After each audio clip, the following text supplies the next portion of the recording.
कवि सम्मेलन से अपने अतीत से परिचित होते हैं आज के लोग। डॉक्टर सत्या पांडे सजा के अपने घर में गीता और कुरान रखते हैं। मन्नत Gorakhpuri future India developer private limited द्वारा सद्भावना एवं भाईचारे की स्थापना के लिए कवि सम्मेलन और सम्मान समारोह का आयोजन hotel Radiance Paradise Padrauna road Kasya Kushinagar में आयोजित किया गया। Doctor Satya Pandey, doctor Saurabh Pandey, doctor Santosh Kumar Verma, doctor Vinay Srivastava, Miraj Alam, doctor Ehsan Ahmed ने संयुक्त रूप से दीप प्रज्वलित करके कार्यक्रम का शुभारंभ किया। कार्यक्रम की अध्यक्षता करते हुए गोरखपुर शहर के पूर्व मेयर डॉक्टर सत्या पांडे ने कहा कि कवि सम्मेलनों से अपने अतीत से परिचित होते हैं आज के लोग। कार्यक्रम के मुख्य अतिथि धराधाम प्रमुख डॉक्टर सौरभ पांडे ने कहा कि इस तरह के आयोजन आज के दौर में आपसी सद्भावना के लिए सूत्रधार का कार्य करते हैं। विशिष्ट अतिथि शिक्षाविद शायर डॉक्टर एहसान अहमद ने कहा कि ऐसे आयोजनों से युवाओं को अपना हुनर दिखाने का अवसर मिलता है।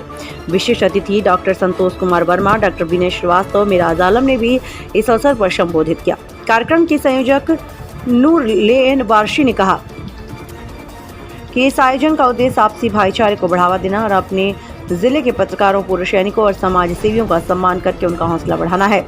कार्यक्रम का संचालन करते हुए जैसे ही मन्नत गोरखपुरी ने पढ़ा, साज के अपने घर में गीता और कुरान रखते हैं, जहां पर राम रखते हैं वहीं पर रहमान रखते हैं। लोगों ने खूब तालियां बजाई और उनका अभिवादन किया। अर्शी वस्तुई ने पढ़ा और ख्वाब शोहरत के देखने वालों शोहरते दुश्मनी बढ़ाती है।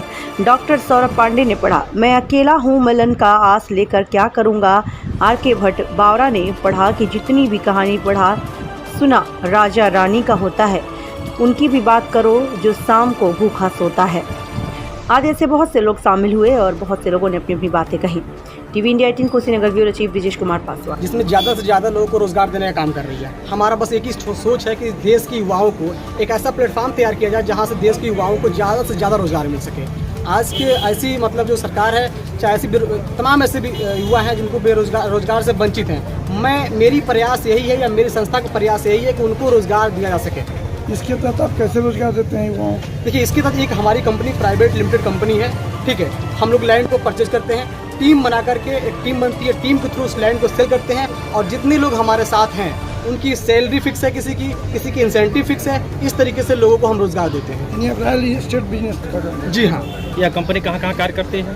देखिए, ये कंपनी अभी लॉकडाउन के बाद शुरुआत हमारी हुई है अपने कुशीनगर से, ठीक है। जहाँ पे हमारा अभी बैरिया काटा से आगे जो रामकोदा रोड जाता है, उस पर शान कॉलोनी के नाम से कॉलोनी हम डेवलप कर रहे हैं। वहाँ पे तमाम ऐसे लोगों को हमने प्लाट सेल किया हुआ है और उन लोगों को तत्काल रजिस्ट्री और तत्काल पोजीशन के साथ हम प्लाट दे रहे हैं।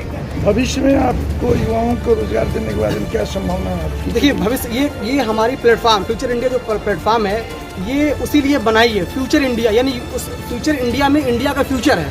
तमाम युवाओं को रोजगार देने के लिए रियल एस्टेट के अलावा और भी सेक्टर में हम जाएंगे जहां से युवाओं को रोजगार हम प्रोवाइड कर सकें। अभी जो आपने कवि सम्मेलन और पत्रकार सम्मेलन का समारोह रखा था, इसके प्रति आप कुछ बताना चाहेंगे? जी हाँ, कवि सम्मेलन इसलिए मैंने रखा था कि एक भाईचारे पैदा करने के लिए देश के अंदर हम एक दूसरे से लड़ रहे हैं। हम हिंदुस्तानी होने के बावजूद भी जात पात में बढ़ गए हैं, धर्म और जात में बढ़ गए, छोटे और बड़े में बढ़ गए, अगड़े और पिछड़े में बढ़ गए हैं और हम एक दूसरे से लड़ रहे हैं। हमको ये नहीं मालूम कि मुल्क हमारा है, ये धरती हमारी, ये आसमान हमारा है। जैसे हम हिंदुस्तानी हैं, हिंदुस्तानी होने के बावजूद भी बड़े नेताओं के चक्कर में आकर के हम भाई हम एक दूसरे से लड़ते हैं। ये हमारा कवि सम्मेलन भाईचारा को एकत्रित करने के लिए किया गया है और साथ ही साथ सोशल वर्कर को जो सम्मानित हम कर रहे हैं। सोशल वर्कर का काम ये है, मैं देख रहा हूँ, मैं भी सोशल वर्कर हूँ, वो लोग अपने घर की परवाह किए बिना, अपने बाल बच्चे माँ बाप को परवाह किए बिना और चले जाते हैं दूसरों को मदद करने के लिए। दूसरों की मदद करते हैं, दूसरे को खाना पहुँचाते हैं, किसी की शादी कराते हैं, किसी बीमार है उसकी इलाज कराते हैं। ये बहुत बड़ा काम है। उन लोगों को उस रियल में वही सम्मान के हकदार हैं और उन्हें सम्मान पाना चाहिए। रही बात आपने बात की मीडिया की, तो मीडिया के लोग हमारे लिए सम्माननीय है। इसलिए जो काम मीडिया के लोग करते हैं वो आम लोगों की बस की बात नहीं है।